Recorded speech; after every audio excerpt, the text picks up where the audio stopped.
I never thought a simple lunch could change my life.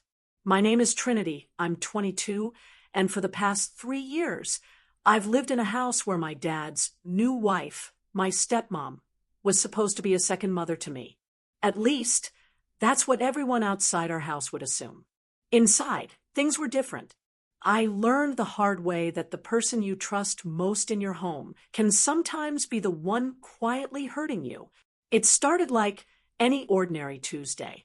I was at my temp job at a small insurance office in downtown Columbus, scribbling notes during a team meeting, trying to focus, when the world suddenly tilted. My vision blurred. The fluorescent lights above me stretched into streaks of color, and my stomach dropped like I'd been on a roller coaster. Before I could even reach for my water bottle, I was on the floor, hitting the cold tile with a thud. Papers flew in every direction. My coworkers gasped, rushing toward me, calling my name, their voices echoing like I was underwater. Tell me where you're watching from, and subscribe for more real stories about family drama, quiet revenge, and emotional courage. Trinity, Trinity, can you hear me? I tried to respond, but the room spun violently, and the edges of reality seemed to dissolve. I felt a hot, stinging sensation across my temples as my heartbeat pounded in my ears. Somewhere far away, I could hear someone saying, "Call an ambulance." I wanted to scream, to tell them I was fine, but my body wouldn't obey. That's when it hit me. This wasn't fainting from exhaustion. Something was wrong, something more than just stress.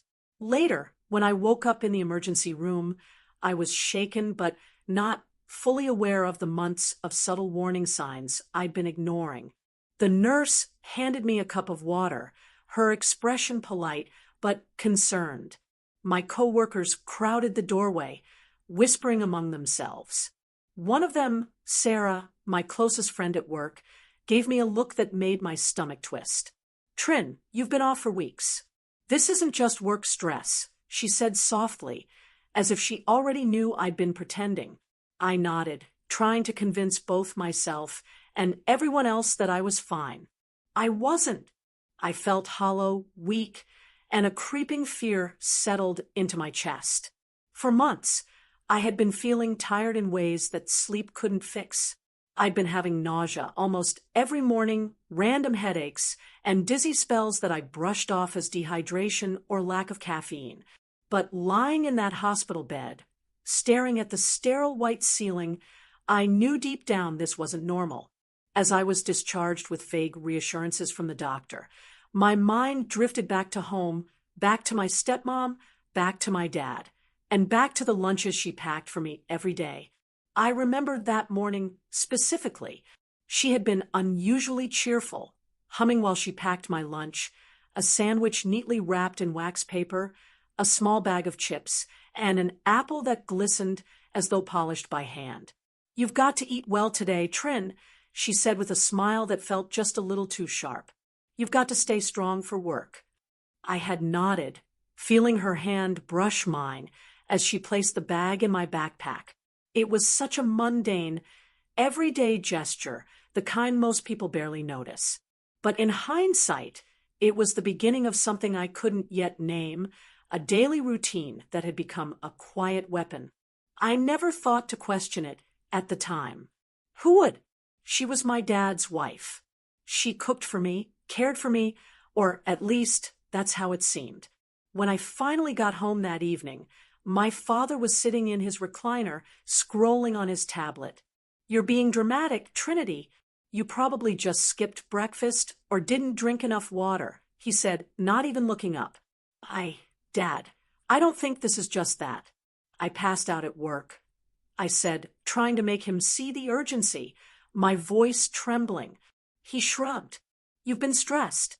College loans, the job, everything piling up. You're fine. Don't make a scene over nothing." I felt a sharp pang of frustration mixed with fear. How could he dismiss what had just happened? How could he see me lying in that hospital bed and think it was drama? My dad had always been kind, attentive even, but somehow with her around, he seemed blind. And maybe part of me knew why. Over the next few days, I tried to keep my routine normal, forcing myself to eat the lunches she packed.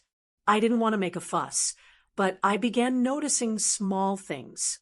A metallic taste on some days, a strange aftertaste I couldn't place, subtle stomach cramps that came and went.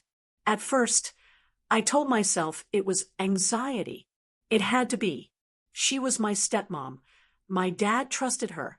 Who was I to question her? But the incidents kept stacking. One morning, my hands trembled so badly, I spilled my coffee all over the kitchen counter. That day, she watched me from the doorway, a frown on her forehead that melted into a smile as soon as I looked up. "You're just tired, Trin," she said softly. "You'll be fine if you eat properly and rest."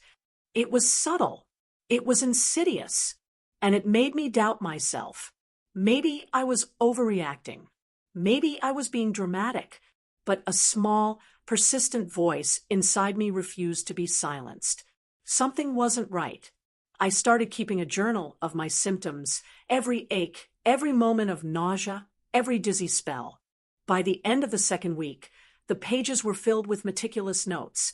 Monday, lightheaded around noon, sandwich tasted slightly bitter. Tuesday, nausea after lunch, headache by 3 p.m. Wednesday, extreme fatigue after work, metallic taste in sandwich. Looking back, I realized that journal was my first line of defense against a danger I couldn't yet name. One evening, I tried to talk to my dad again, hoping he'd see the pattern. I brought up my notes, my symptoms, the collapse at work. His reaction? "Trin, you're imagining things. She's just trying to help.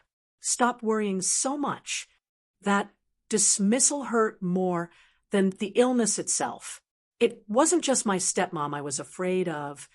It was the knowledge that the person I should have been able to rely on most, my dad, wouldn't listen. And in that moment, I realized something frightening. If I didn't pay attention, no one would protect me. The fear made me hyper-aware. I noticed every little detail in the kitchen, the way she handled the utensils, the way she washed the apples, the way she added seasonings to my food. One night, I even hid a small camera in the kitchen, not fully understanding why. I just knew I needed proof that would finally make my dad see. But while I was planning, she continued her routine. Meals came without fanfare. Snacks appeared like small gifts, and my dad kept reassuring everyone that I was fine. It was the perfect cover. The ordinary, everyday acts of care hid the growing threat like a shadow in plain sight. Then came another collapse, but this one at home. I remember it vividly. I had just taken a bite of the sandwich she made, and a sharp wave of nausea overtook me. My knees buckled, and I fell against the kitchen counter. Dishes clattered, and the smell of mustard and bread mixed with my fear. She rushed over, hands trembling slightly, not with worry, but something else, something I couldn't yet identify. "Trinity, are you okay?" she said, her voice a perfect imitation of concern. I can't, my stomach," I gasped, gripping the counter. She guided me to the couch, insisting I lie down. And for the first time, I noticed the subtle tension in her jaw. Her eyes flickered away from mine, just for a second, before returning to a mask of maternal care. I realized then that the fear I had been ignoring wasn't paranoia. It was instinct. Something in the way she moved, the way she spoke, didn't add up. I tried to tell my dad, who had been in the living room reading. "Dad, again, I think something's wrong with the food." He didn't even look up. "Trinity, you're being dramatic. You're fine. Stop making this a big deal." That line, those words, echoed in my mind like a warning bell. I was on my own. And from that moment, I knew I had to pay attention to every meal, every sip, every bite.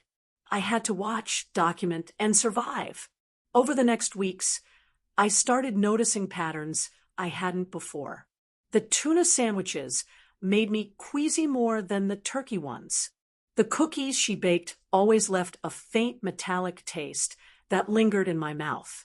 Even the way she served the apple slices seemed calculated, certain slices for me, others for my dad. I tried to brush it off as coincidence, but the dread in my chest told me otherwise. It was exhausting. I was constantly on alert, my body weakened from months of subtle attacks, my mind spinning with suspicion. But deep down, I knew that if I could just get proof, if I could just show someone, my father, the doctor, anyone, that something was wrong, I might finally be safe. By the time I sat down one night with my journal open, meticulously noting every detail of that day, I understood one terrifying truth. The quiet routine of my daily meals had turned deadly. And yet, outwardly, everything appeared normal.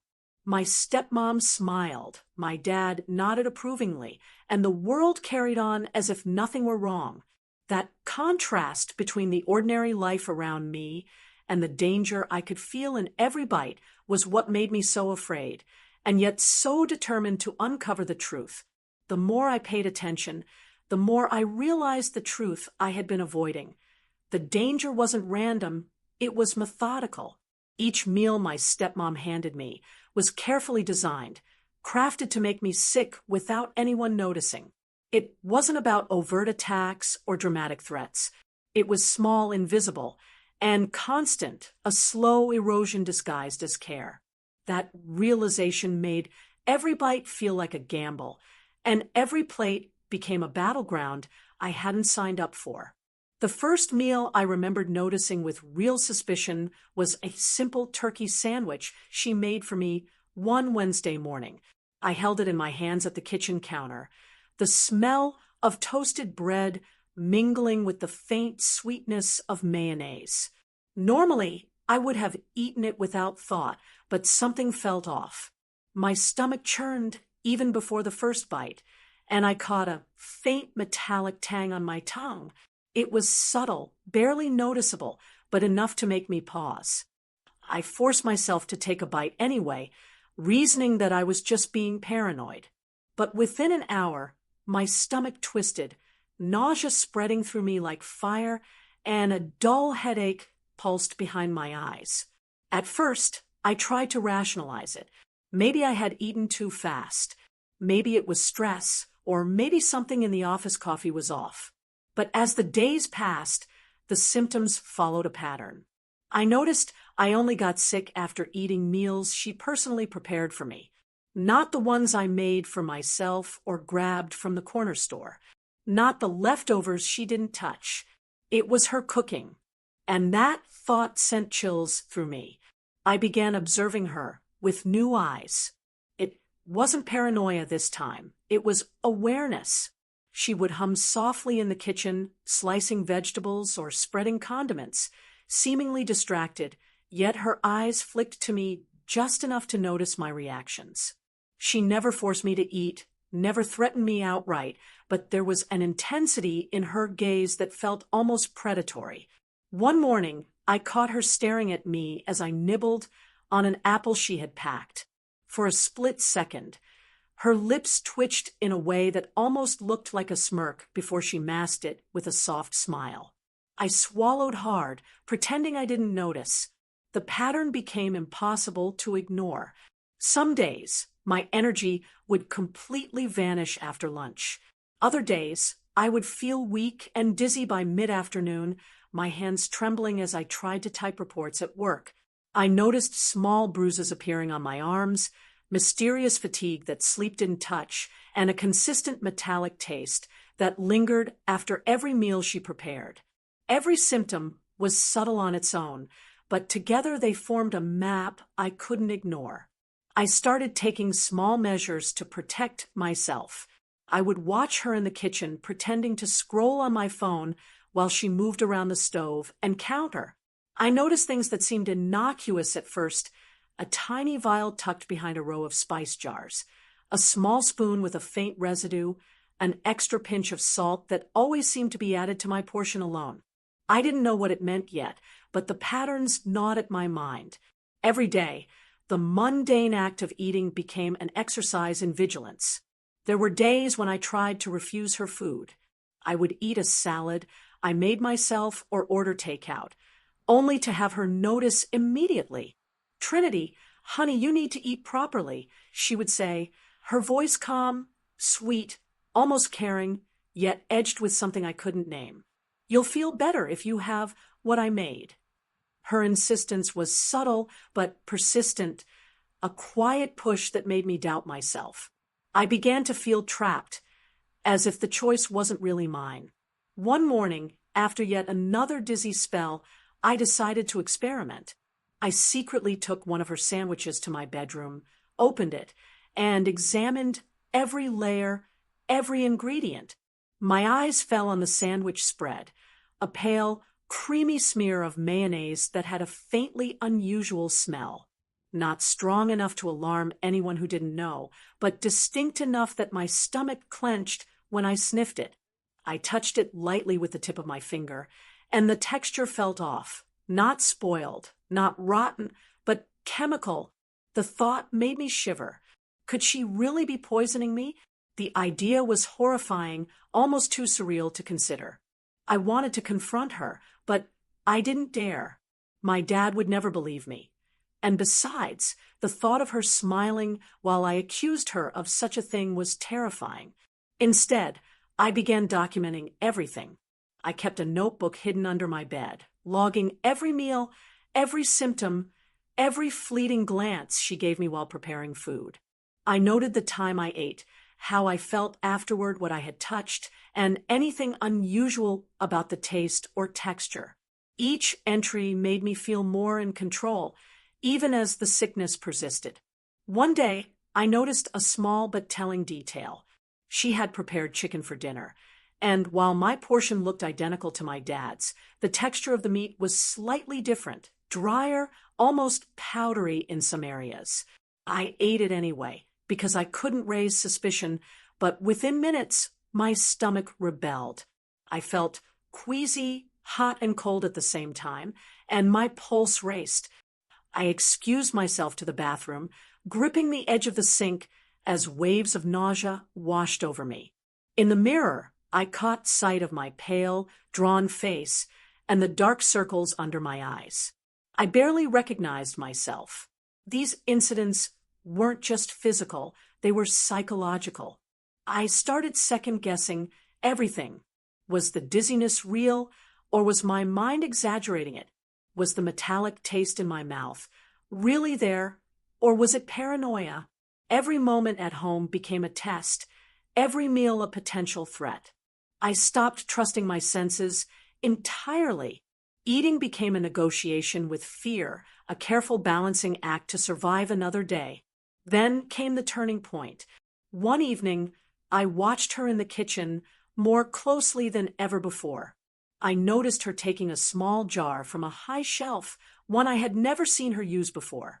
She opened it, carefully sprinkled a small amount over my portion of pasta, then wiped her hands clean. My heart hammered in my chest. That was it, confirmation, though indirect. She was doing this intentionally. My mind raced with questions. Why me? Why this way? What did she hope to achieve? And most importantly, how could I stop it without alerting my dad? I began taking small steps to protect myself. I started eating my meals in my bedroom, hiding food I prepared myself. I washed vegetables and fruits obsessively, peeling apples instead of eating them whole. I tested small portions first, sometimes even throwing away what I had suspected. Each precaution felt like a lifeline, yet it wasn't enough to completely eliminate the threat. She noticed, of course, her smiles grew tighter, her eyes sharper, but she never said a word, never accused me of being difficult. It was a silent war. School, work, and errands became escapes from the house, moments where I could eat freely, breathe freely, and pretend normalcy. But even when I left, the fear followed me. I imagined her standing in the kitchen, watching, waiting, always one step ahead. Every text from my dad praising her cooking, Every casual comment about me being too sensitive reinforced the isolation. I was trapped in a house that should have been safe, where every meal was a potential weapon, and every day felt like a challenge to survive. One night, in a rare moment of courage, I tried to speak to her directly. "Why are you doing this?" I asked, my voice trembling. "Why are you making me sick?" She froze, her hand hovering over the spoon she had been using to stir soup. For a moment, I thought she might react, confess, deny, but instead, she smiled softly, almost pityingly. "Trinity, you're imagining things. You're always so dramatic," she said. And just like that, the weight of disbelief hit me. My dad had been saying the same thing for months, and now she reinforced it. The manipulation wasn't just in the food. It was in the mind games, in making me doubt myself at every turn. From that day on, I became meticulous. I photographed every meal before touching it, tracked ingredients, recorded small inconsistencies, and learned to notice even the tiniest variations in texture or smell. Each day was a careful puzzle, and I had to stay sharp or risk falling sick again. The hidden poison wasn't just chemicals, it was strategy. It was patience, observation, and deception. She had turned something as ordinary as food into a weapon, and I was learning to navigate it without making mistakes. Even as I adapted, the psychological toll was immense. I couldn't relax, couldn't enjoy meals without suspicion, couldn't fully trust my dad's reassurances. Eating, the most basic human act, had become a battlefield, a test of endurance, a challenge of wits and patience. I began to notice the subtle ways she measured my reactions, the tiny pause before she smiled, the way she watched me lift a fork, the almost imperceptible twitch in her hand as she served my portion. Every gesture became a signal, every meal a coded interaction. Some nights, I cried in secret, feeling trapped, alone, and exhausted. Other nights, I steeled myself, determined to survive, determined to find proof, determined to show my dad that what I felt was real.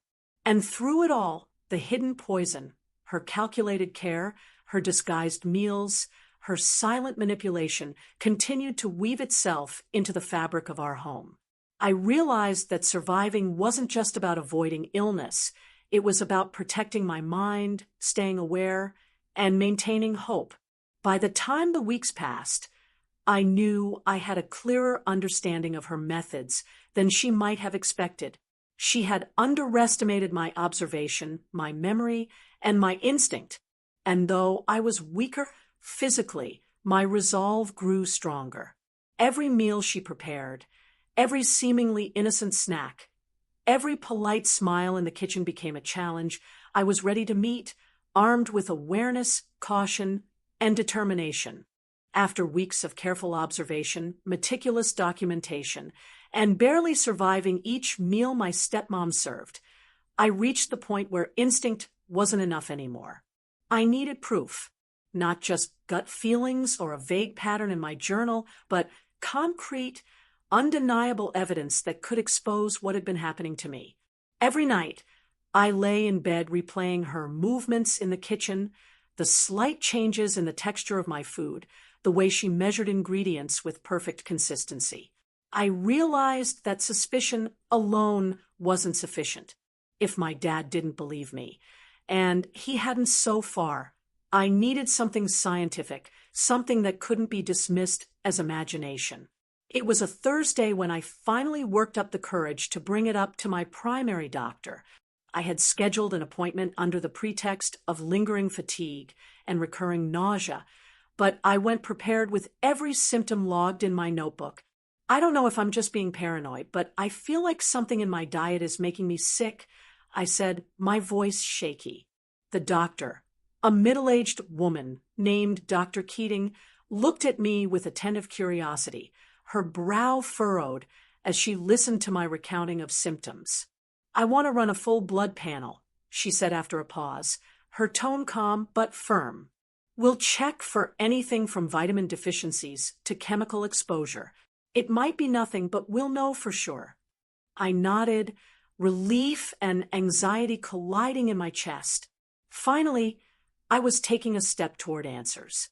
But that relief was immediately tempered by fear. Fear of my dad's reaction, fear of my stepmom's suspicion, and fear of what the tests might reveal. When I told my dad I wanted comprehensive blood work, his initial reaction was predictable. "Trinity, you're overthinking this," he said, not even glancing up from his tablet. "Dr. Keating will tell you it's nothing. Stop worrying so much." But I couldn't stop. I had been worrying for months, and ignoring it had nearly destroyed me. I insisted, calmly but firmly, that I needed the tests. In the end, he reluctantly agreed, probably more to placate me than from conviction. That evening, I prepared for the next day with a strange mix of fear and anticipation. The morning of the test was tense. I felt every step of my routine more acutely than ever before. I washed my hands obsessively, avoided the sandwiches she had packed, and ate a small meal I prepared myself. My stomach churned the entire way to the clinic, as though it knew something monumental was about to happen. When I arrived, Dr. Keating greeted me warmly, noticing my nervous energy. "It's going to be fine, Trinity. We'll figure this out together," she said.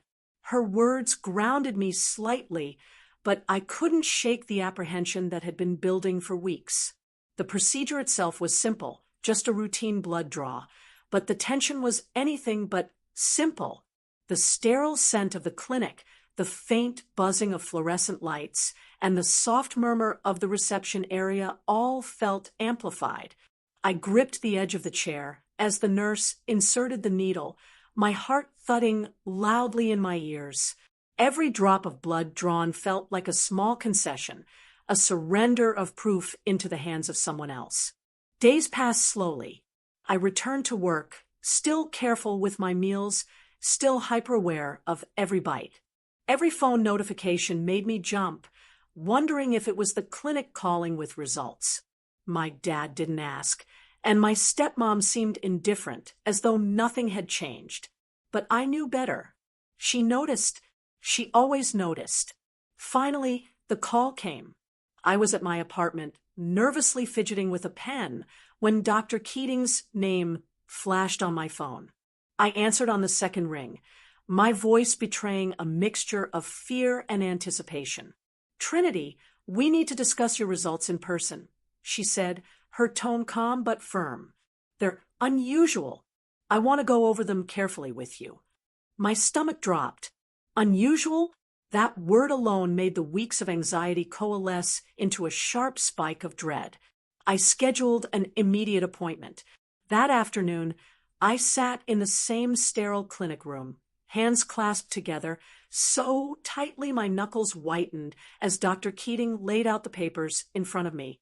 "There's evidence of prolonged exposure to a chemical agent," she said gently, meeting my eyes.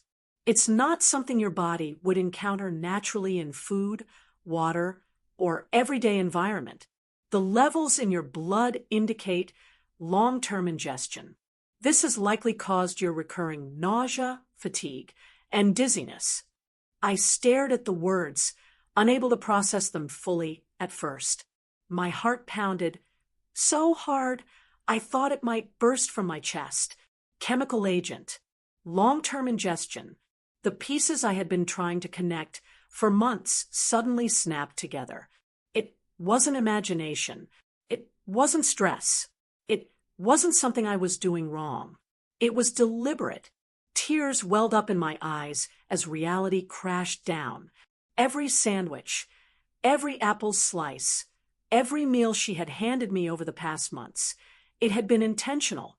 I could feel the betrayal like a weight pressing into my chest, hot and heavy. My stepmom's care, my dad's dismissal, it all made sense now. The subtle manipulation, the faint smirks, the constant monitoring, they weren't quirks. They were strategy. I left the clinic in a daze, clutching the folder of blood work like a lifeline. The walk back to my apartment felt unreal. The familiar streets seemed sharper, more detailed. The colors were brighter, the smells more intense. Everything felt charged, as though my senses had been on hold until I finally had proof. But the proof brought new challenges. How could I show my dad? How could I confront her without provoking her into denial or, worse, further subtle attacks? I couldn't just storm home and throw the papers at him. I needed strategy, patience, and precision, just like I had used to survive the months of poisoning. That evening, I tried speaking to my dad gently. "Dad, the blood tests something's wrong. I'm not imagining it. The doctor said there's a chemical in my system that shouldn't be there," I said, keeping my voice steady despite the quiver in my throat. He froze, finally looking up from his tablet. For a moment, I thought he might listen. But instead, he frowned, rubbed his eyes, and muttered, "Trinity, this doesn't make sense. Are you sure?" "Yes, Dad. I've been sick for months, and it wasn't normal. The blood test proves it." I shouted, the frustration and fear I'd been bottling up spilling over. He sighed heavily, leaning back in his chair, as though the weight of the evidence was somehow inconvenient. "We'll talk to Dr. Keating, okay? Calm down, Trinity." His voice was tired, weary, but still tinged with doubt. The dismissal stung almost as much as the betrayal itself. I realized then that I couldn't rely on his judgment alone. I had to take control. I made copies of the blood work, scanned the papers, and tucked the originals safely in my backpack.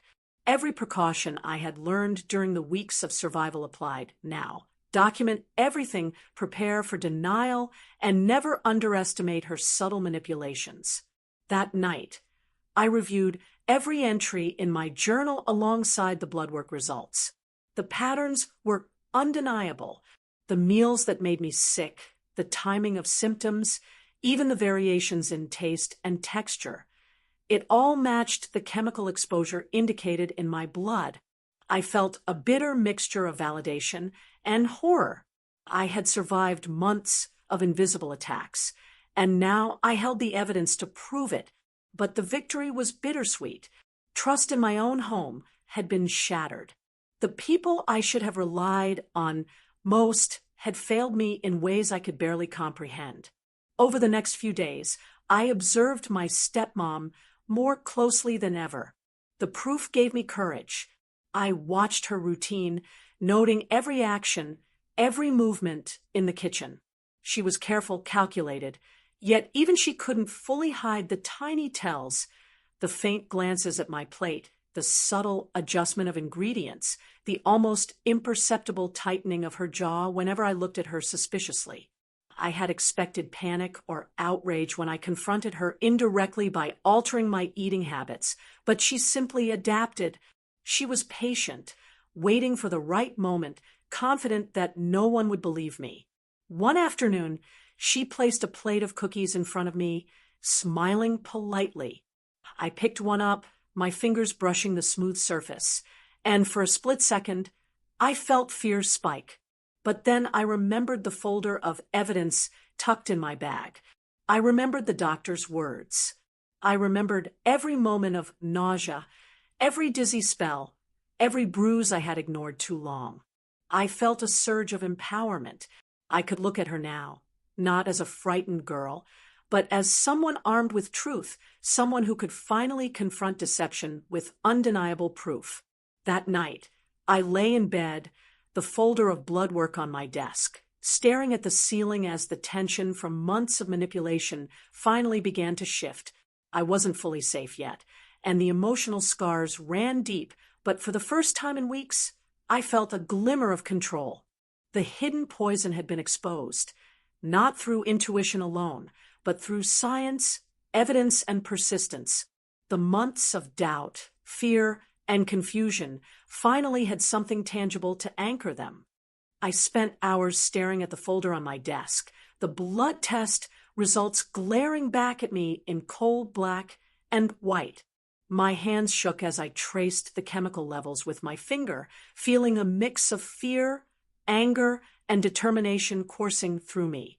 Every day, she had been watching me eat, every meal carefully crafted to make me ill, and I had silently endured it until now. Tonight, I decided it would end. I waited until my dad left for his evening shift. The house was quiet except for the soft hum of the refrigerator and the faint ticking of the kitchen clock. I knew this confrontation had to be in the kitchen.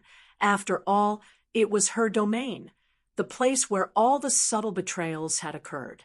It was fitting, in a dark way, that I would face her here. I clutched the folder, my nails digging into the edges, and took a deep breath, trying to steady my racing heart. She entered the kitchen, humming lightly as she rinsed a dish in the sink. The sound, which had once been comforting, now grated on my nerves. I could feel every muscle in my body tense, my stomach churning, my hands clammy. "We need to talk," I said, my voice firmer than I expected. She froze, the dish slipping slightly in her hands. Her eyes flicked to mine, and for a moment I saw something flicker, confusion perhaps, or maybe curiosity. "Talk about what, Trin?" she asked, her voice calm, controlled, the kind of calm that hides danger. I placed the folder on the counter, sliding it toward her slowly. "This," I said, my voice steady, though my chest felt tight. "The blood tests. The doctor said there's a chemical in my system, one that shouldn't be there, and it matches up with every meal you've prepared for me over the past months." Her hands paused mid-motion, water dripping from the dish she was holding. She leaned back slightly, a faint smile tugging at her lips, as if she were playing a game I didn't yet understand. "Trinity, that's ridiculous. You're imagining things. You've been stressed. The doctor probably meant something else." "No," I snapped, my patience cracking. "I've documented everything. Every meal, every symptom, every time I got sick. This isn't imagination. I'm not crazy. Look at this." I pushed the folder closer, opening it to show her the pages full of meticulous notes, timestamps, and the highlighted blood results. Her gaze flicked over the papers quickly, just enough to see the evidence, but her expression didn't change. Instead, she set the dish down deliberately, folded her hands, and looked at me like I was a child throwing a tantrum. "Trinity, honey," she said softly, "you've always been dramatic. You see patterns where there aren't any. You need to calm down." My hands trembled with a mixture of fury and fear. I stepped closer, my eyes locked on hers. "Stop lying. I've felt sick for months. And you know why? You've been poisoning me, and my dad hasn't believed me because you're so good at pretending. I trusted you, and you betrayed me every single day." For a moment, she said nothing. Her eyes narrowed, and I thought I saw a flicker of something, guilt, maybe, or irritation, but it vanished almost instantly. She tilted her head, studying me as though weighing her options. "Trinity," she said quietly, almost a whisper, "that's not true. You're just ungrateful. I've been trying to help you, to care for you. You don't understand the world. You think you know everything, but you're so naive." Her words hit me like a punch. The audacity, the complete, unshakable audacity of her claiming care while hiding harm was almost too much to bear. I gritted my teeth, forcing myself to stay calm. Care doesn't make someone sick. Care doesn't leave your own stepchild terrified of eating. You think I'm naive? You think I'm weak? Look at these results. I slammed the folder down on the counter, the papers rattling against the granite. "This is proof. You can't deny it." She leaned back against the counter, arms crossed, her voice steady, almost chillingly calm. "Proof of what? That you're dramatic? That you've imagined months of illness? Trinity, you've let fear control you. Fear makes you see monsters where there aren't any." I took a deep breath, refusing to let her words push me into panic. "Fear? Fear is what kept me alive while you tried to poison me. This is real. All of it. The metallic taste, the dizziness, the nausea, the blood tests. I've survived your little game, but I'm not hiding anymore. She laughed softly, a low, cold sound that made my skin crawl. Game? Oh, Trinity, you really think you understand anything. You're a child playing detective while adults handle the world. I only ever wanted what was best for you. If you've been sick, it's because your body is weak, not because of me. The audacity made my blood boil. I wanted to scream, to shake her, to make her feel even a fraction of the terror I'd endured. But instead, I forced myself to remain controlled. You call that care? I asked, my voice low, trembling but filled with conviction. Months of sickness, of pain, of fear. Care doesn't do this. This, I said, gesturing to the folder, is poisoning. And you lied to my dad. You manipulated him too. She tilted her head, studying me again, and for a moment I thought she might finally crack. But then she smiled, thin and sharp. You think your dad believes you now? Even with those papers?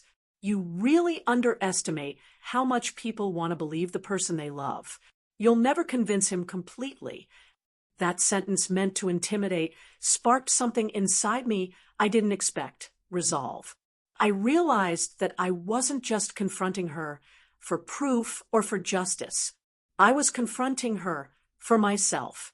For every moment I had doubted my own senses, for every tear I had cried in secret, for every night I had lain awake terrified of eating. I stepped closer, forcing her to meet my gaze. I don't need him to believe me. I know the truth, and I'm not scared of you anymore. I'm done being your victim. For the first time, I saw her falter. Her smile wavered. Her eyes flicked away from mine for just a second. That was all it took for me to sense a crack in her control. I pressed forward, opening the folder fully and sliding it across the counter. Look at every entry, every meal, every symptom. The doctor confirmed it. You can try to deny it, but this is real. I've survived your poison for months, and now it's over. She remained silent, a tight line on her lips, her hands gripping the edge of the counter. The kitchen felt smaller suddenly, the air heavier, as if the house itself was holding its breath. I could see the tension in her posture, the tiny tremor in her fingers that betrayed her calm facade. She knew I had discovered the truth, and she knew I could prove it. I waited, heart hammering, as seconds stretched into minutes. The clock ticked loudly in the silence, a metronome marking the moment of reckoning. Finally, she spoke, her voice low and measured, almost eerily composed. You really think you're ready for what comes next? I didn't flinch. I am. I'm ready to face the truth, and I'm ready to protect myself. This ends now. For a long moment, she simply stared at me, eyes narrowing as though calculating her next move. Then, slowly, almost deliberately, she nodded once. Fine, if you insist. But remember, Trinity, knowing the truth doesn't make the world safe. People are weaker than they think. Her words were meant to intimidate, but instead they steeled me. I realized that confrontation wasn't just about exposing her. It was about reclaiming control over my own life, over my own body. I didn't need her acknowledgement or her apology. I only needed the truth, and now I had it. I stepped back from the counter, leaving the folder between us, and for the first time in months, I felt a sense of power I hadn't known I possessed. The air between us crackled with tension, but I was no longer afraid. I had faced her directly, spoken my truth, and refused to let her manipulations define me. That night, as I prepared to leave the kitchen and retreat to my room, I glanced back at her. She stood silently, expression unreadable, a shadow of the careful, controlled woman she had been for months. But I knew one thing: her power over me was broken. For the first time, I was free in the sense that mattered most. I could see clearly, think clearly, and survive clearly. The confrontation didn't end with apologies, tears, or dramatic confessions. It ended with clarity. I had faced the betrayer in her own domain, armed with truth and evidence, and I had emerged unbroken. The kitchen, once a place of subtle terror, had become the arena where I reclaimed myself. I didn't know how long I sat in my room after the confrontation, staring at the folder on my desk. The papers were crumpled slightly at the edges, worn from being gripped, and dragged across the kitchen counter during the confrontation. I felt a strange mixture of exhaustion, relief, and lingering fear. For months, I had been surviving on instinct alone, enduring meals that made my body rebel, and pretending to trust a home that had betrayed me. But now, for the first time, I had the truth in my hands, and it felt like the start of something new. The first challenge was my body. It was weak, depleted from months of subtle poisoning, stress, and fear. My joints ached in ways I hadn't noticed before, my hair felt thinner, and even simple movements left me short of breath. The doctor had warned me that recovery wouldn't be immediate.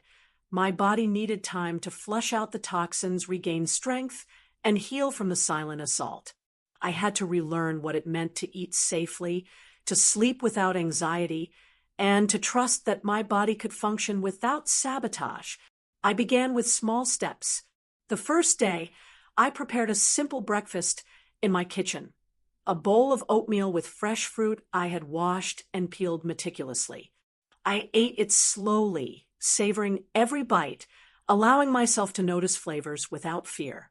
The act of eating without suspicion, without planning for a potential attack, was almost euphoric. For the first time in months, I realized how much of my energy had been devoted to vigilance. Eating had once been a battlefield. Now, it became an act of reclamation.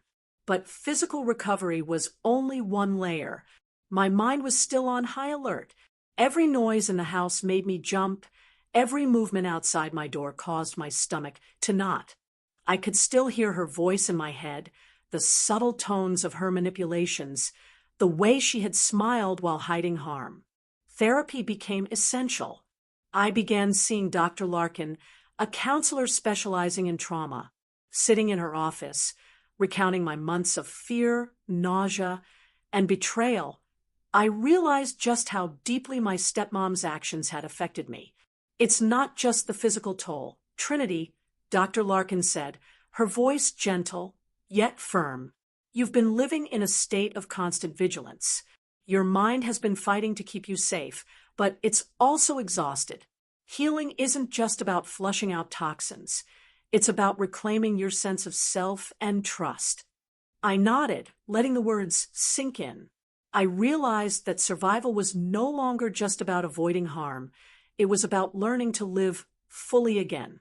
I had been in a silent war for months, and now the battlefield was my own recovery.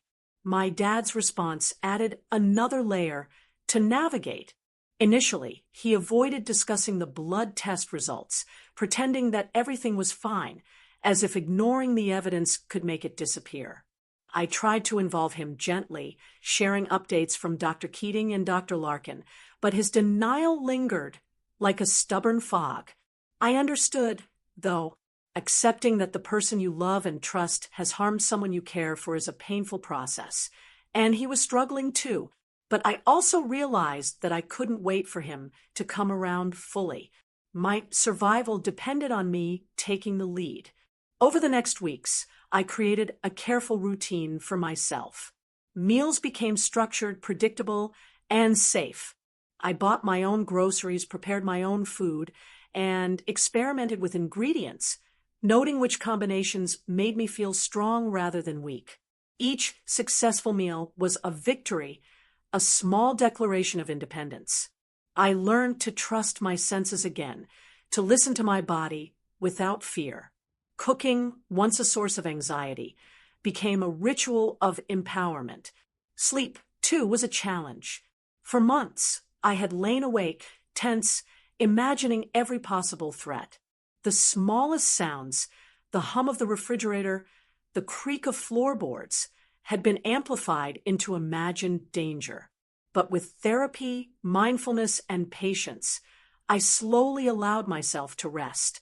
I developed rituals to soothe my mind: lavender-scented pillows, a glass of warm chamomile tea, journaling before bed to release lingering fear. Each night, falling asleep felt a little easier, a little safer, a little more like reclaiming my life. The psychological recovery revealed an unexpected truth. My silence had almost been a form of survival. By enduring months of poisoning without confrontation, I had preserved a fragile semblance of safety. But silence had also allowed manipulation to continue unchecked. Recognizing this, I made a decision. Survival now meant speaking up, sharing my story, and protecting others as well as myself. I realized that the fear I carried wasn't a weakness. It was a warning, and turning that warning into action was the next step in reclaiming control. I began confiding in a small circle of friends, sharing the details I could safely reveal. I described the symptoms, the subtle patterns, the evidence from the blood tests. Their responses were a mixture of shock, horror, and support. For the first time, I felt the isolation lift. My experience, once a silent burden, was now being acknowledged. It was as though speaking the truth out loud gave me additional strength, solidifying the fact that I had survived intentional harm. One day, while reorganizing my kitchen, I noticed the leftover sandwiches she had once prepared for me, still sitting in the fridge. I paused, feeling a wave of revulsion and anger. In the past, I might have hidden them, avoided them, or even tried to rationalize them as care. Now I could see them clearly for what they were: a symbol of betrayal and manipulation. Without hesitation, I gathered them, carried them to the trash, and emptied the bin. The act was symbolic, but it felt necessary. I was reclaiming the space in my life that had been tainted, and I could finally see my kitchen as my domain, not hers. Recovery also involved redefining my boundaries. I realized that the stepmom's control had been both subtle and total. She had influenced my meals, my emotions, and even my relationship with my father. I began to establish rules. My meals were my responsibility, my time was my own, and my body and mind could no longer be subject to manipulation. Every time she questioned a choice or made a passive comment, I reminded myself silently, this is my life now, not hers. The realization of personal agency was transformative. For the first time in months, I could sit at the table without fear. I could prepare a meal, taste it, and enjoy it. I could go to sleep without replaying past attacks in my head. I could trust that my body and mind were my own again. The act of survival had become an act of reclaiming myself, and each step of recovery was proof of my resilience. As the weeks passed, my physical strength returned gradually. My energy improved, my hair grew stronger, and my skin regained a healthy tone. Each morning I woke without nausea or dizziness felt miraculous, but more importantly, my emotional resilience deepened. I learned to process fear without being paralyzed by it, to acknowledge past trauma without letting it dictate my actions. I had survived deliberate harm, and I had emerged stronger and more self-aware. I also realized that choosing survival over silence meant acknowledging the complexity of human behavior. My stepmom's betrayal had been intentional, but it had also been a reflection of her own manipulations, fears, and strategies. I could feel anger and grief, but I could also recognize that dwelling on hatred would only prolong my suffering.